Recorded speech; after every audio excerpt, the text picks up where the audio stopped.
Welcome to NewTV.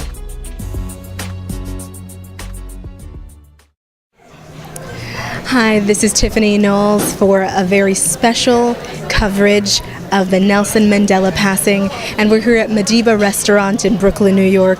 Madiba was the well-loved name that everyone in the country of South Africa called Nelson Mandela. And today, here at this restaurant in Brooklyn, New York, it is also a very well-loved watering hole for those in the New York area who want to come and repast, grieve, and celebrate the life of Nelson Mandela. I'm really happy to be here today just because Nelson Mandela is one of my heroes. I remember thinking about that jail cell, and we think about the hatred and the bitterness that he would take with him when he left. But he said if he took that hatred and bitterness with him, he would still be in prison. And so if that man can love his oppressors, who am I to harbor resentment for anyone who would insult or hurt or cause me any form of pain? He's the best example of love personified. So we're here today to talk with a few people who remember Nelson Mandela, the life, the legacy, here at Madiba Restaurant in New York. I'd like you to tell us what has been your impression, what has been the action like here at the restaurant since Mandela's passing? Very, very saddening, and also what is beautiful to see the turnout out of one of the saddest days I've had personally. The support that we got, or Mr. Mandela got from customers and staff and from neighborhood people has just been outstanding. So it was almost a beautiful thing to witness. Why was the restaurant named Madiba? It's, being father of one nation is definitely what the man has built his legacy on, and that's what he strove for, his own perfection, creating a new ideal for people. And we just wanted to be a little bit of a teardrop in the sand as to what he's done, and try and keep that ideal going as well. Mm-hmm. Do you have any special tributes that you're planning for this weekend or anything of that nature? We will be doing something for his funeral, definitely. It is still fresh in the works right now. We always come up with a few surprises here and there, but all night long we play all his favorite songs as well, and his special dishes, definitely. Okay, any particular dish that you want to share with the audience? The lamb chops, definitely. The lamb chops and the prawns. Mr. Madiba loved the prawns. Okay, the lamb chops is my favorite too, so Thanks. I'm really happy. All right, thank you very much. Love you too. Artists got together to really put pressure on the United States to bring down sanctions on South Africa. And I'm just, like I said before, I'm just really, really proud of everything that he was willing to sacrifice for his country and his people. Those things are not heard of all the time. And I grew up in an era of videos when MTV started, and that was one of the big things, and it was a huge deal. And that was actually the first concert I ever attended, was the concert they had out here opposing apartheid. So I remember that vividly. How old were you? 16. So that was the very first concert you attended, an anti-apartheid concert here in New York. I attended at Giant Stadium, absolutely, and that started me really becoming socially conscious of what was going on, and it was a great event, and I was proud to have gone, and I was glad to be there. I'm glad to be here. What I know about Nelson Mandela is that he died at the age of 95. He died at home, and he was the president of South Africa after he came out of prison. Everyone around the world knows who he is, and everyone around the world has an impression of him and kind of the country, of where he was and where he was a leader. So I think it shaped in some ways my impression. I think I was fortunate to have been able to travel there, so that also was able to shape it. But visiting a place and living in a place is always very different.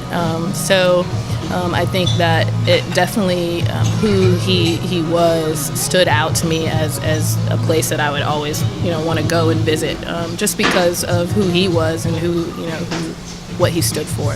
Okay. Now, what was the most important thing that you learned from him from his life and from his struggle, his sacrifice in 27 years in captivity? Oh gosh, the most important thing, I think just unity. I mean, I think that what you can get done when you work together is incredible, and I think that it's something that a lot of places haven't figured out, that we haven't figured out, and I think that to have an individual who's really pushing for that and really had figured that out at such an early age, because he had figured that out way before we even knew who he was.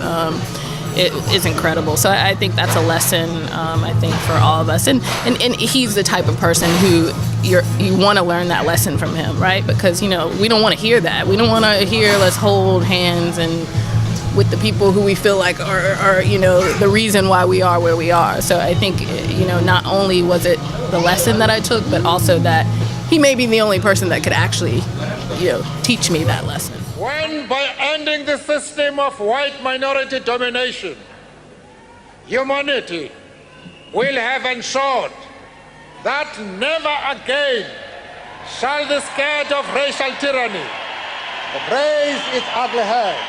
Why did you decide to move from your country to South Africa? From my country to economy situation, I went, because South Africa is more developed a little bit. So normally we migrate to South Africa and get a job there, so that's what's happened. And some people they receive us well, some people they didn't. Mandela accepted us 100%, but it was a lack of awareness for some people that they really didn't know.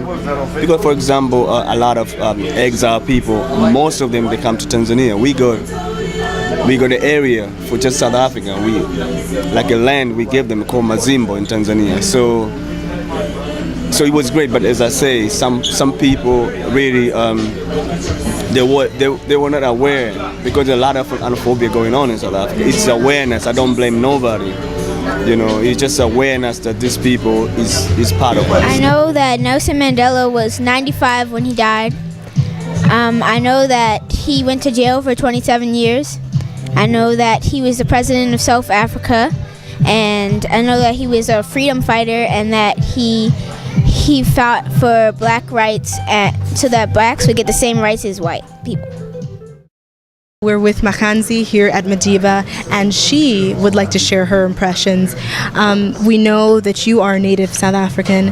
Your impressions of his passing, of Nelson Mandela's passing, what are they? Well, obviously, I think we all feel deeply saddened by his passing.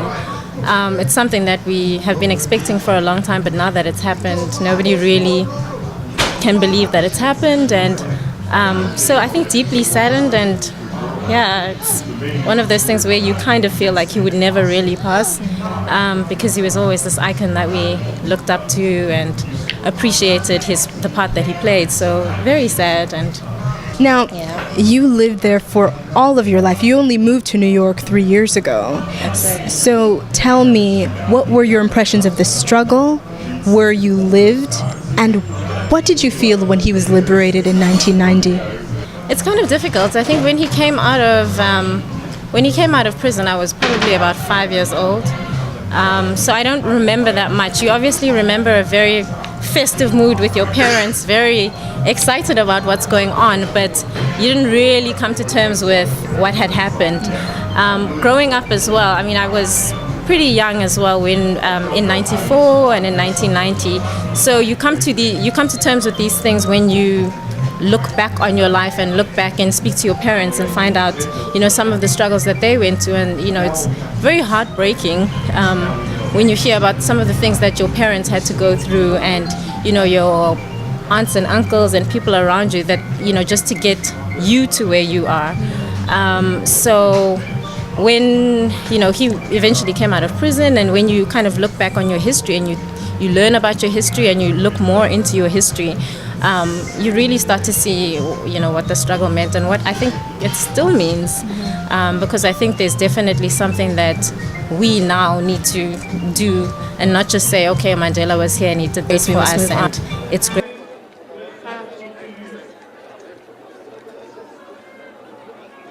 We're here with Kim Copeland, and she is a professor of criminal justice at Rutgers University. Kim, why are you here today? I'm here to grieve. Tell me, why did you choose this restaurant? Because Madiba is what the people called Mandela. And so I knew that this would be a place where people collectively would be gathering to celebrate the life of Mandela. Tell us, what are your impressions of Nelson Mandela's life and what legacy he left for the world? He's a beacon of light and a pillar of justice. He represents what justice truly is in the world. And his legacy will live on for ages. Can you remember the very first time you heard his name or saw him on a TV screen? What were your impressions? I was a little girl, and my parents were responding to him being released from prison. And without knowing who he was, by their reaction and by their celebration, I knew that this was an important moment. Okay, so tell me, in you impressing upon your students who he is or what he means to you, what have you been talking to them about since he passed?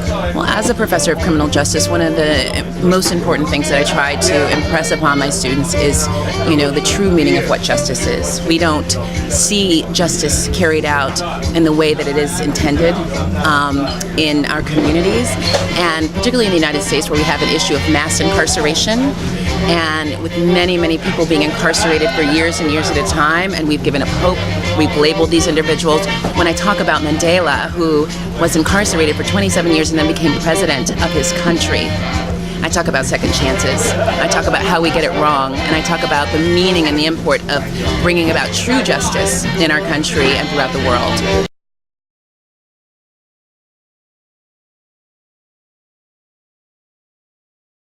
I'd like you to say one last thing to the people of the world concerning the man Nelson Mandela.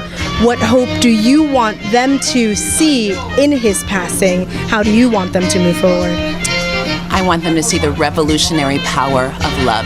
My message of hope would be, I'm sorry for your loss, but you should never stop trying and never give up hope. Nakushukuru sana Baba Mandela. Gosisigeleli Afrika malupaganisu pondolwayo izwa imithandazo yethu Gosi sigelela thina lusapho lwayo.